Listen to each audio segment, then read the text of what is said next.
I'm, I'm here with Calvin and Steph, and we've just completed an amazing week at Rythmia. And each week, we select one person out of the field of individuals who received a miracle to kind of represent. And this week, these two amazing individuals shared so amazing in class that I couldn't pick one. So I said, how about a twofer? Which was awesome.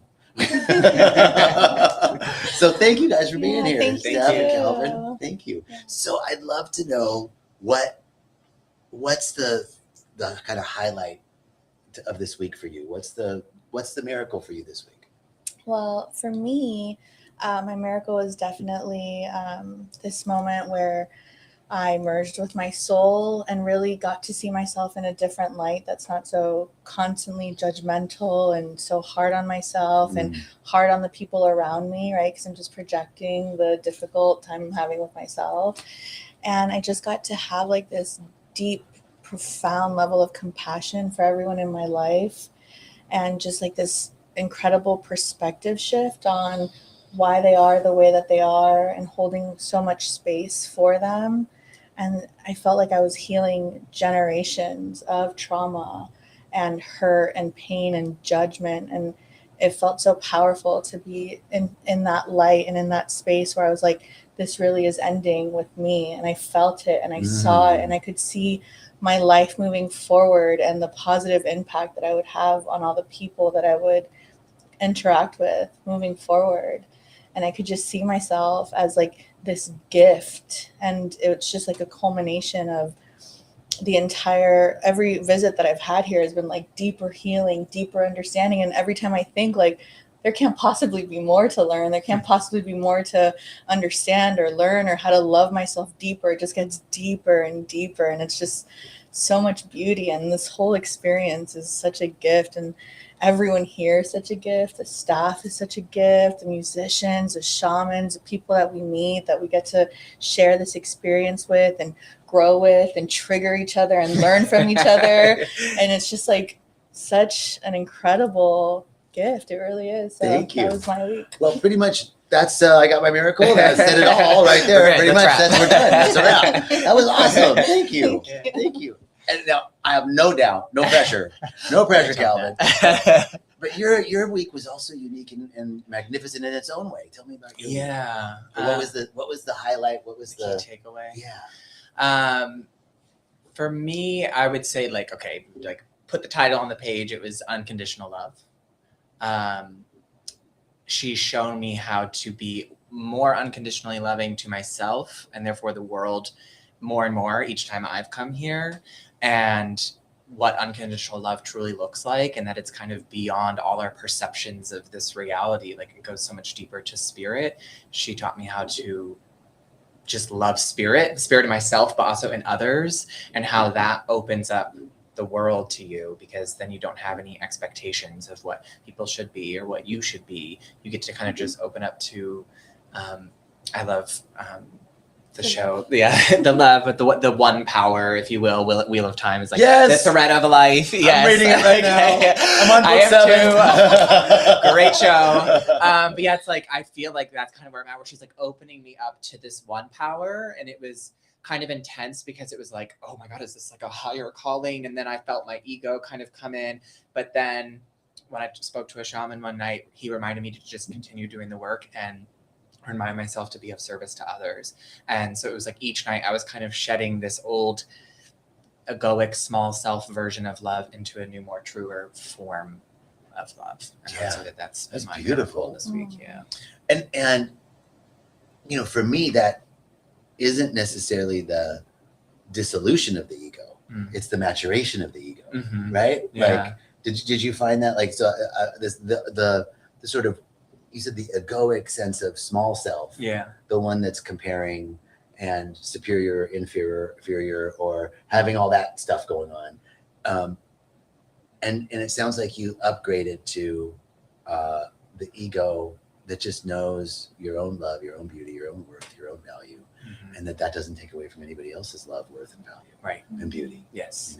Yeah, that's beautiful. Yeah. Wow. Okay. All right. So a little bit about first of all, you didn't know each other before coming here. So this week, but then you guys sort of like, you guys gonna hit it off this week. Mm-hmm. Yeah. Right? You've both been here before. Yes. This is your second time for both of you. Third for me. Third time. So you had just kind of referenced like, I didn't think there was more, but there always is. Well, today Johnny said, it was so interesting. He said, we're an unpeelable onion. Mm-hmm. Like there is no end to the layers. I was like, wow, so true.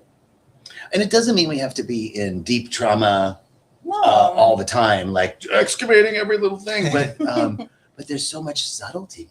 Yeah. You know? For me, I don't think I did deal with trauma, but there was so much more enlightenment where I just could see myself and the way that I show up in the world. And I could really have a moment to celebrate myself and to acknowledge all the good that I do and the impact that I make on the people in my life. So let's hear about that. What do you do? Where you tell people where you're from, what do you do, and what is all that good that you do in the world? Yeah. What is that impact that you make in the world? So I am a part-time artist and also a part-time women's circle guide. So I host community circles for women to come in and share space, and we do wisdom sharing, Reiki, sound bowl healing, guided meditation. Sometimes there's like workshops that we can do with writing prompts, and there's just so much power when community comes together and shares in the good and the bad. Yeah. And healing through like love and frequencies and just, the common thread of humanity. And so that actually came to me to move more into that space after my first visit here, because I was in the process of starting to shift my art studio into an art gallery. And I was at Art Basel, and I was asked to come the day before coming. They said, there's one more seat available. Do you want to come to Rythmia? And I was like, yeah, for sure. I'll leave Art Basel. And I did. And after that week, that's when I was like, I think, your purpose is more community driven to host these circles and to hold space for people, because I firmly believe that the greatest gift you can ever receive is healing. And the even greater gift is to be able to share it and give it away too. Beautifully said. Thank you.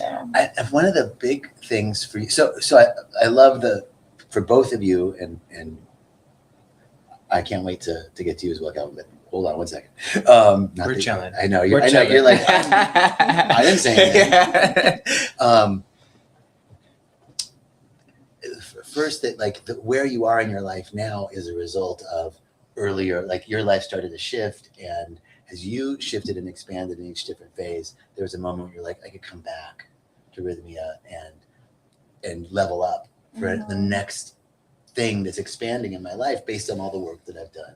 So here you are for your third time. And this week, I'll just share a little bit on one of the ceremonies.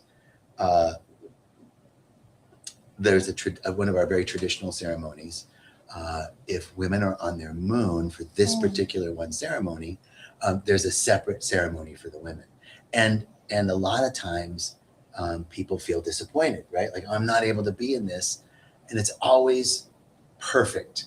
But you had an amazing experience in our women's circle. I did. And I think that was one of the things that really had me want to invite you for this interview. Will you share a little bit about first your disappointment, yes, and then what Yeah, so I actually got my moon a week early. So I was like, maybe it's not, I'm not meant to be there. I should probably, move my trip. And my dog had emergency surgery the night before I came. So I was like, no, these are all signs, like I shouldn't go. But I was like, no, like you have to trust this process. There's a calling. And so I did all 3 ceremonies while on my moon.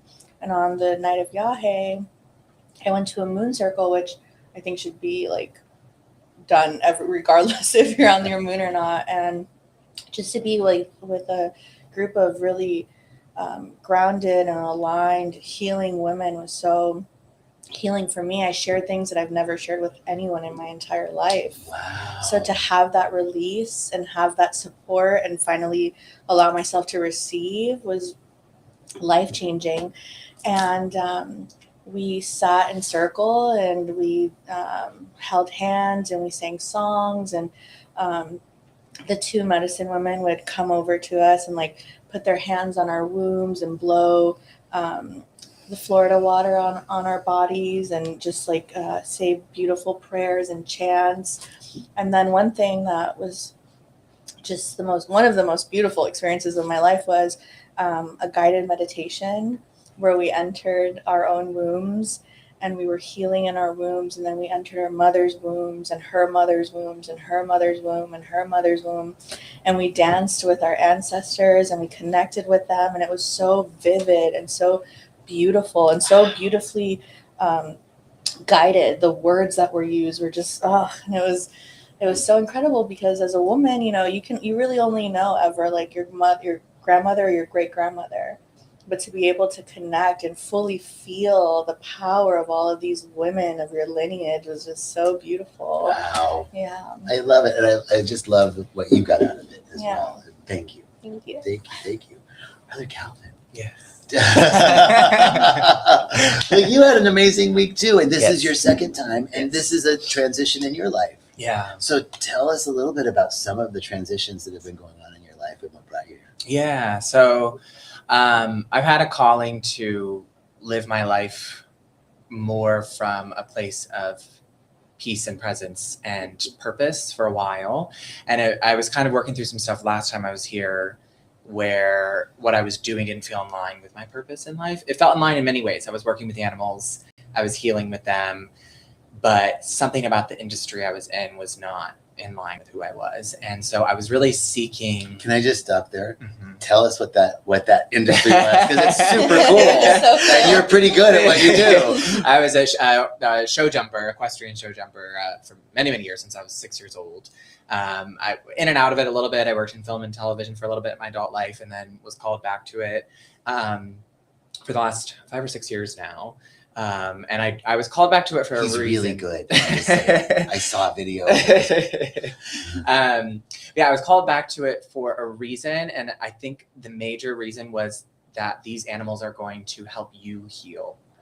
And I needed them in my life at that time for them to show me where I needed to grow, because it was a really, really hard sport to do, because it didn't really matter how much work I was doing or what I was doing. I was still working with an animal who has its own living, breathing environment and reality going on. And to become attuned to that was a really important process for me to work through, because I think it was calling me to be attuned to all beings. Mm-hmm. Horses is a little bit easier because they're so spiritual. But so I don't know. I hope that someday, my best friend reminded me this, because I was like, I'm done with horses, I'm moving on. And he was like, you'll never be done with horses, like they are a part of you. And so he reminded me of that gift. But it's called me into this next stage of life, which is being a techno DJ. Super cool. And doing the healing around that, because I was called to that, being a raver, going out in New York, and I was like, whoa, here I am feeling these things. I'm on the dance floor. I feel this connection with everybody, how that DJing is making me feel. I'm working through things, stuff is coming up. It's emotional, it's spiritual for me.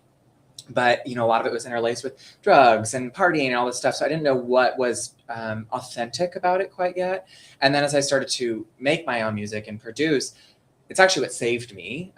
Being in recovery, I didn't really have anything to live for when I was in the depths of my addiction in New York City. And all of a sudden I remember my partner at the time was like, well, why don't you just make your own music? And I was like, whoa, that's groundbreaking. So I started doing that. And it was the first thing in life where such love for the process was coming out that time ceased to exist. Mm-hmm. And I was like, oh my God, like I eat, sleep, breathe this. It's all I want to do. I feel a calling to this. And I was like, well, you know what, those ideas about, maybe taking my own life and things like that, which get very dark, had less pull on me. Mm-hmm. And I had something to live for, which was music. Mm-hmm. And then I started to get into recovery, and I learned that it was all an artistic process. Healing, It's all one and the same. And as I would heal and as I would work through things, I was working through the same thing simultaneously with my art and with my music. And so deciding to come back here, having the transition from being in this cutthroat industry that was healing in some ways, not in other ways, and moving towards something that's very in line with who I am. I'm already starting to feel the effects of the connection with my music playing. I feel connected to the audience. I'm helping them go introspective. it's a surreal experience. And were there aspects of this week that helped in insights, downloads, understandings about the next phases, next steps? Yeah. So one night it was a very intense message, like, you are a shaman. And I was like, whoa, like, what do I do with that? You know, like I didn't know how to process it after. I was very curious. And, you know, I think I was obviously coming from this perception that I needed to come here and be a shaman and lead these ceremonies, and it didn't necessarily have to be that. I think she was showing me that I have healing powers with no matter what I do, whether it's a conversation with someone, whether it's my music, playing music, it's my way of being. Yes, right. Is exactly. how you don't have to do anything. Right. It's just your being. Yeah, and I was like, oh, that's less of a burden, you know, like that's more freeing. And so what's cool about that is waking up to this purpose that I get to bring healing to every set I play. Mm-hmm. Every time I'm in the room with that audience, let's heal, you know? And for me, that is such a deep purpose. And I know will create a beautiful longevity of a career to be doing. And it's also opened me up to other things. Like I've been called to do acting and to dance and to teach and things like that. And it's like, it doesn't matter what you do. It's how you do it, and do you do it from love to help others and also to help yourself. Yeah. That's so beautiful. And I remember Reverend Michael said to me that he said, I used to pray that people would heal by just being around me. Be a safe haven for them. Or just to be around, just to be in this energy that you're healing. And I just heard that when you were talking. Yes. Like your prayer is that people are healing just by hearing this music. Yes. Just by being in this presence, that there's healing happening. Yeah. And it's beautiful. Yeah. Amazing. I got a little bit of an affirmation about it, because my friend who I'm very close to, he just played a set, and my girlfriend reached out to me. She was like, it was his best set ever. And I was like, oh, cool. And she was like, he said he was very inspired by you. And I was like, oh, I've just made it, you know, like that's so cool. Cause it was like, he felt the love, and therefore he took that love and he transformed it into his own version of it. And like, how cool is that? Yeah. I think that's the key, right? Is that I think that's part of the new Aquarian, what we're moving into, is that our greatest gift to the collective is sharing our gifts and talents. Mm-hmm. And as we do that, you know, you never know who you spark and what their impact is. And I feel like this is not for me to be talking, because I get to talk all the time. Anything else you guys would like to say? The floor is open to you. Go ahead, camera here. You know? Just, I guess what I was going to say is that's the antidote to any sense of worry or fear that I have about our current global economic and geopolitical situations. Is that we're all just doing our work in our own little way. You're going to be doing your work, you know, in your art studio, turn to art gallery, and in your women's circles, and you're going to be DJing and doing this, and I'm going to be doing this, and we're going to all be touching other people's lives, and they're going to go out and touch other people's lives, and that's the way we change the world. Yeah, you know, with love, sweet love. All right. Sorry. So okay, I guess I'll ask you what your favorite things about. What did you love this week, or what did you find helpful and healing, or, you know, on the non-medicine side, like the resort grounds, the food, the people, the glasses. I mean, did I say the glasses? You don't have to talk about the glasses, but the classes, the colonics. There's another C word. Just anything. Yeah, I think you just named them all, actually. Yeah, I mean, what I love about this program, and it's so funny because my first time coming here, I was so egoic about it. You know, I was like, what could I possibly learn? Like, I've sat with ayahuasca before. I've had thousands of meditation hours. I've had a year of silence and vipassana. Like, what could But you did a year of silence? I know, right? Yeah. That was like, year. damn. Yeah. Where? In Colorado. I just left my life and was meditating for like 4 hours a day, and I just kept hearing these voices tell me to go certain places, and I just had to go, and I relinquished like all communication. I was just me and the universe vibing and riding out for That's a whole year. amazing. Yeah. And so I got here and I was like, what could I possibly learn? I've reached the pinnacle of all knowing. I've seen it. I've touched God. I know it. And then I get here and I'm like, oh, I know nothing. I know absolutely nothing. But the program is so meticulously planned. And that was my biggest, like what I was impressed with the most. Because I'm like, oh, I really don't have like the attention span to sit and listen to 2-hour talks. But when you're literally seeing, you guys are masters at your craft, the speakers, and you're watching people transform in real time and have these processes that they probably have been working on for years, but you guys are able to marry the medicine experience with their experience, and not therapeutic, but it's more like it's like surgical, what you're doing with their experience and allowing them to see it. And it just in real time, you're watching people transform. And that is like, that fills me. Pretty cool. Yeah. Mm-hmm. It's really cool. Thank you. Yeah. What would your other, like, the extracurriculars? Yeah. The people. Yeah. I have 2 way different experiences between last time and this time, but it was interesting how I felt more supported as a community this time, where we all felt a part and that we were here to support each other in different ways. And I learned I'm very socially awkward, have been in the past, a lot less now, actually. And what was cool about this week was just like being in the energy of anybody and being like, oh, this person has something to teach me right now, and just like really humbly being like, or like if you were like, oh, I didn't want to be next to this person, and then all of a sudden they share some story with you where you're like, wow, that really resonates with my life a lot, right. And you would have never, your own preconceived notions, you would have maybe never put yourself next to that person before. So that part was really, really cool and eye-opening for me. And then I would just say like the level of care for yourself that the environment, the people here urge you to have through the massages, through the colonic, like through the sauna. It's like constantly be checking in with your body. What does your body need right now? And then the healing touch of someone else's hands, working through your muscles. Like that part is just really cool to take away. Like, oh, how do I incorporate this into my day-to-day life? And also where do those powers fit in with me? Can I help people in that way too? So something about like just the environment here, like all the staff and everybody makes you feel so loved. And I think sometimes we walk away with it like, oh, that's just like a little paradise, but it's not actually. That's what life can be. Community is supposed to be this way. Like anybody coming to one of your shows could feel that. Yes. Yeah. And it's like, okay, yeah, some people you may not connect to on a deep level all the time, but like this was how life was supposed to be experienced, like with a community to help build us up when we're going through something. Something that was really cool that I realized I had healed this week. I was really going through a tough day on Wednesday morning. She was there for me.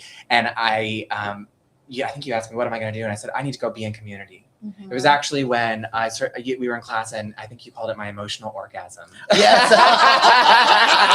That's right. We were doing a guided meditation. And he was like, oh. And the poor person sitting next to him was having a really hard time. Like, I can't feel anything. I can't feel, what's up with that? I want what he had. But it was cool because I think in the past I would have chosen to isolate. Mm-hmm. And been like, I need to get away from everybody. But what this place taught me from last time, and then here I was like, no, I need to be around community. I need to start processing this with people, because they're going to help me feel seen, and they're going to help me work through whatever it is. So good. Yeah. So good. Yeah. Oh. Well, it's been a freaking amazing week at Rythmia. As always, it really is. It really is. And it's different every week. It's different every week. You guys have had an experience of seeing how radically different it is, but it's still, and the material is always different too. It's the same but different. Yes. Yeah. Exactly. Depending on where you're at in life too. I actually felt like I could digest what you guys were saying so much more this time because I wasn't stuck in myself. So you would say something like, yeah, I feel that in my life. Like it was just one thing after another, where last time I'd be like, I don't think they're right about that, or that seems weird.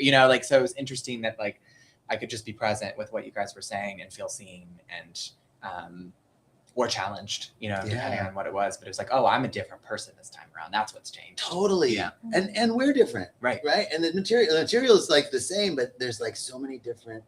I've been teaching that same material for 8.5 years. But grown in my understanding and my own. Yeah, it's deep. Yeah. It's deep, and I'm so grateful for both of you. Thank you. It's We're been grateful for really you, too. nice this Yeah. week to have you both, and thank you so much for saying yes to doing the interview. Of course. It's been awesome, and I can't wait to see what, like, because you both are in these sort of transition stages in your life. Mhm. So keep me posted on all the Will good do. Yeah. unfolding in both of your lives. And thank you all so much for joining us, and come see us. Come down and see us. Come on. All right. Bye. Peace and blessings.